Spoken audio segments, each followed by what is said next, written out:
Assalamualaikum warahmatullahi wabarakatuh. Salam sejahtera bagi kita semuanya. Setelah menerima masukan-masukan dari ulama-ulama MUI, Nahdlatul Ulama, NU, Muhammadiyah, dan ormas-ormas lainnya, serta tokoh-tokoh agama yang lain, dan juga masukan-masukan dari provinsi dan daerah. Bersama ini saya sampaikan, saya putuskan lampiran Perpres terkait pembukaan investasi baru dalam industri minuman keras yang mengandung alkohol, saya nyatakan dicabut. Terima kasih. Wassalamualaikum warahmatullahi wabarakatuh. Jokowi sudah mencabut, bagaimana Anies terhadap saham bir DKI? Terus terang saya pribadi tidak paham sama sekali apa baik dan buruknya Perpres mengenai investasi miras. Apakah sebaiknya diberlakukan atau tidak? Lalu lampirannya, apakah baiknya diterima atau tidak? Tetapi saya percaya sebelumnya sudah ada kejadian yang menyebutkan bahwa itu baik untuk dilakukan dengan mempertimbangkan keburukan yang mungkin terjadi bila untuk dijalankan. Setelah itu kemudian dilakukan perubahan. Saya juga tetap percaya ada kondisi yang lebih baik yang perlu dipertimbangkan oleh Jokowi sehingga dia akhirnya mencabut lampiran Perpres itu pada hari ini. Setelah menerima masukan-masukan dari ulama-ulama MUI, NU, Muhammadiyah, dan ormas serta tokoh-tokoh agama yang lain, saya sampaikan lampiran Perpres pembukaan investasi baru industri minuman keras yang mengandung alkohol, saya nyatakan dicabut. Demikian kata Jokowi dalam konferensi. Bolanya sekarang sampai di penyerang-penyerang Jokowi. Setelah ini dicabut, bagaimana? Dapatkah mereka berlaku adil kemudian dengan apa yang terjadi di DKI Jakarta? Bagaimana mereka memandang bahwa Pemprov DKI Jakarta lebih dulu membuat pabrik bir? Jauh sebelum gonjang-ganjing izin investasi miras di 4 provinsi ini terjadi, Pemprov DKI Jakarta telah lebih dulu memiliki perusahaan dan pabrik bir. Kepemilikan tersebut tercatat di dalam perusahaan PT Delta Jakarta Tbk. Di sini Pemprov DKI memegang saham hingga 26,25%. DKI diketahui telah memiliki saham di Delta sejak era Gubernur Ali Sadikin tahun 70. Pabrik itu memproduksi berbagai merek miras seperti Angker Bir, Angker Lacy, Angker Stout, Carlsberg, Kuda Putih, dan Miguel Lights, dan Miguel Pale Pilsen, dan San Miguel Carveza Negra. Mengapa kita perlu melirik di DLTA? Karena penyerang Jokowi sudah membuat perbandingan yang sepadan. Jika mereka menyerang Jokowi sebelumnya mengenai investasi miras, tentu mereka juga harus berlaku sama kepada DKI. Dalam hal ini adalah Anies Baswedan. Anies saat berstatus sebagai calon gubernur menyatakan janji melepas saham di Delta karena warga dinilainya jarang mengkonsumsi bir. Dia juga ingin anak-anak Jakarta terhindar dari bir. Dari sisi keuntungan juga tidak menguntungkan. Dari sisi kebutuhan warga justru lebih membutuhkan air bersih daripada minuman keras. Jadi dari bir minuman keras untuk air minum, minuman keras untuk air bersih. Demikian kata Anies kala itu. Tetapi beda di mulut, beda pula di kenyataan. Nyatanya sampai dengan jalan tahun keempat, DKI masih saja mempertahankan sahamnya di DLTA. Pemprov DKI selalu menyebut bahwa penjualan saham itu terganjal restu DPRD. Saya kira Anies tidak boleh sepanjang 4 tahun menjadikan alasan yang sama terus-menerus. Bukankah banyak pendukung Anies ini di DPRD sana? Apa susahnya menjadi tegas kalau hanya melepas saham dari satu perusahaan? Kalau sekarang Jokowi ini bisa tegas mencabut lampiran Perpres soal investasi miras, maka seterusnya penyerang Jokowi juga bisa meminta Anies untuk tegas pula melepas saham bir DKI.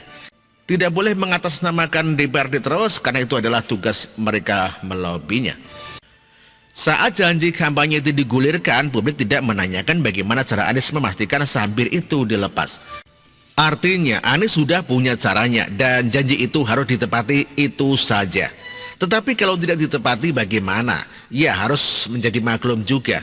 Akan sulit bagi kita meminta ketegasan seorang Anies dan pendukungnya yang notabene adalah sebagian besar penyerang Jokowi pada masalah investasi miras ini. Karena mereka memang tidak pernah tegas akan janji Anies yang lain. Mereka jauh lebih permisif jika Anies melakukan pelanggaran janji daripada pihak lain. Ya, maka tidak mungkin rasanya kita memaksa mereka akan tegas kepada Anies. Ikut menyerang Anies seperti mereka menyerang Jokowi sebelumnya, bagi mereka cukuplah menjadi buzzer untuk menutupi semua kekurangan Anies, baik dalam bekerja, berjanji, dan berkarya.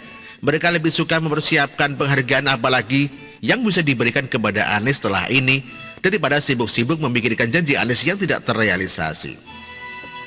Bukankah jelas bagi kita bagaimana Anies berjanji untuk mencegah banjir dengan drainase vertikal?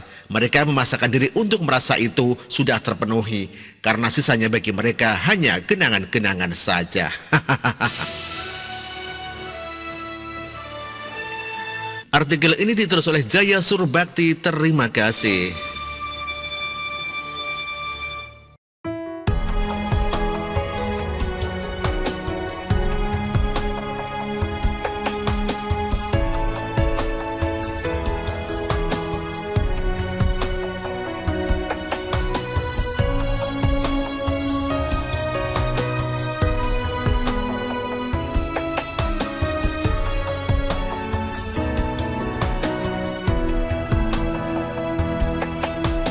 Bersih, jujur dan merakyat, berbuat demi masa depan kami. Sosok pemimpin tegas pemberani.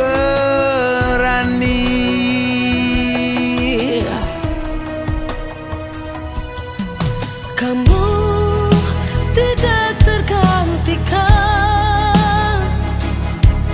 terbukti baktimu untuk negara Indonesia Timur bersuara.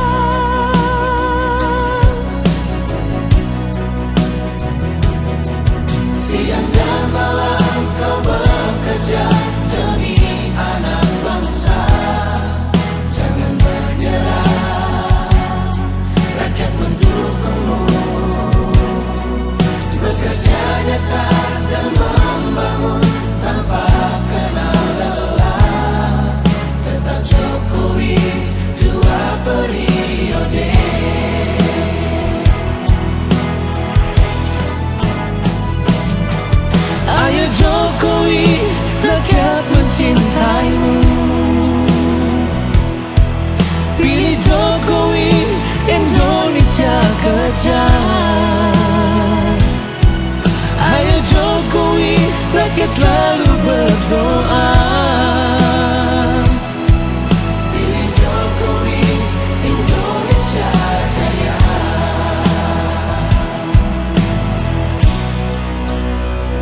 jiwa perih